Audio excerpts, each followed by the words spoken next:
بسم اللہ الرحمن الرحیم۔ کھاری پانی کا تحفہ۔ پرانے زمانے میں ایک ایسا خلیفہ تھا جس نے سخاوت اور فیاضی میں آتمتائی کو بھی بہت پیچھے چھوڑ دیا تھا۔ مشرق سے مغرب تک اس کا چرچا تھا کہ وہ کسی حاجت مند کو خالی ہاتھ نہیں بھیجتا۔ اس زمانے میں ایک عرابی کی بیوی نے شوہر سے کہا، سارا عالم خوش ہے، ایک ہم ہیں کہ محتاجی اور ناداری پیچھا ہی نہیں چھوڑتی۔ ہماری زندگی روٹی کی فکر کی نظر ہو گئی ہے۔ میاں یہ باتیں سنتا رہا، پھر بیوی سے مخاطب ہو کر کہا، اللہ کی بندی، ہم زندگی تو گزار چکے ہیں، اب ہم نے کون سا برسوں جینا ہے۔ غریبی امیری دونوں پانی کی موج ہیں جو آتی ہیں اور گزر جاتی ہیں۔ ہم خیال ہونا چاہیے، میں جتنا قناعت کی طرف جا رہا ہوں تو اتنا ہی حرص و طمع کی طرف بڑھ رہی ہے۔ ایسا نہ کر، اپنا اور میرا چین خراب نہ کر۔ بیوی جو کئی برس سے یہ نصیحتیں سن رہی تھی، ایک روز بفر گئی اور شوہر کو خوب سنائی۔ شوہر نے جواب دیا، نیک بخت، لڑائی جھگڑے سے باز آ جا، ورنہ میں تنگ آ کر یہ گھر چھوڑ جاؤں گا۔ عورت نے جب دیکھا تو نرم پڑ گئی، رونے لگی۔ عورت کے پاس رونا ایک ایسا جال ہوتا ہے جس سے بچ نکلنا ہر کسی کے بس کی بات نہیں ہوتی۔ عورت نے اس مرتبہ بڑی عاجزی و انکساری سے شوہر سے کہا، میں تیری بیوی ہی نہیں، تیرے پاؤں کی خاک ہوں، تو ہی میرا فرمانروا ہے۔ مجھے تیری قسم، میں یہ شکوہ شکایت اپنی کسی غرض کے لیے نہیں کرتی، بلکہ یہ سب تیری بہتری کے لیے ہے۔ یہ اس لیے ہے کہ میں تیری ہمدرد و غمخوار ہوں۔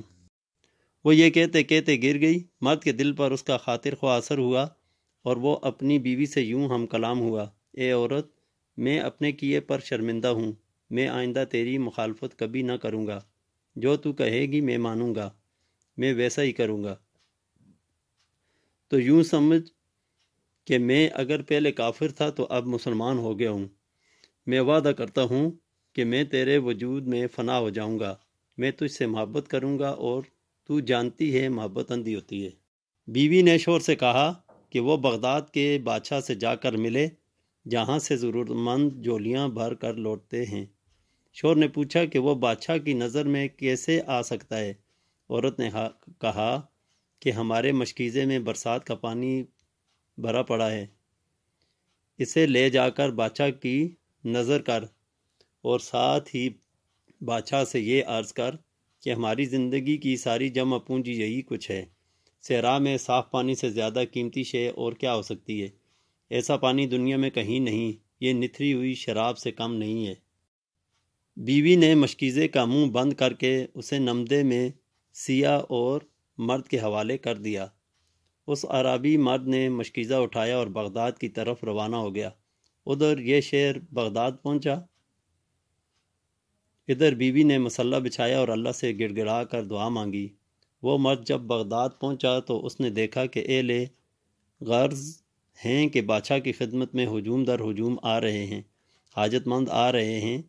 بادشاہ کے کرندوں نے اس عربی مرد سے پوچھا کہ وہ کہاں سے آیا ہے اور تیری کیا مشکل ہے؟ اس نے جواب دیا، اگر تم مجھے عزت دو تو میں شریف ہوں، اور اگر منہ پھیر لو تو بالکل بے عزت ہوں۔ میں مسافر ہوں، صحرا کا لمبا سفر طے کر کے تمہارے بادشاہ کی سخاوت اور کرم کا شعرہ سن کر اپنا مقدر آزمانے آیا ہوں۔ آیا تو مادی غرض کے لیے تھا، یہاں پہنچ کر دیدار کے لیے بے قرار ہو گیا ہوں۔ یہ پانی کا مشکیزہ بادشاہ سلامت کو پیش کرو اور عرض کرو کہ یہ برساتی پانی ہے جسے سوندھی مٹی کے گھڑے میں جمع کر کے مشکیزے میں بھر لایا ہوں۔ جب بادشاہ نے یہ ساری کہانی سنی تو اس عربی مرد کا تمسخر اڑایا، بلکہ مشکیزے کو اشرفیوں سے بھر دیا۔ بادشاہ نے اپنے کرندوں کو حکم دیا کہ اسے ان اشرفیوں کے ساتھ دریائے دجلہ کے راستے واپس روانہ کیا جائے۔ یہ سفر اسے جلد منزل تک پہنچا دے گا کہ فاصلہ کم ہے۔ بادشاہ کے حکم کی تعمیل ہوئی، اسے کشتی میں سوار کر دیا گیا۔ اس عربی مرد نے دریائے دجلہ دیکھا تو سجدے میں گر گیا، کہنے لگا، داتا کی دین بھی نرالی ہے، اور اس سے بھی زیادہ نرالی بات یہ ہے کہ اس نے میرے کھاری پانی کو قبول فرمایا۔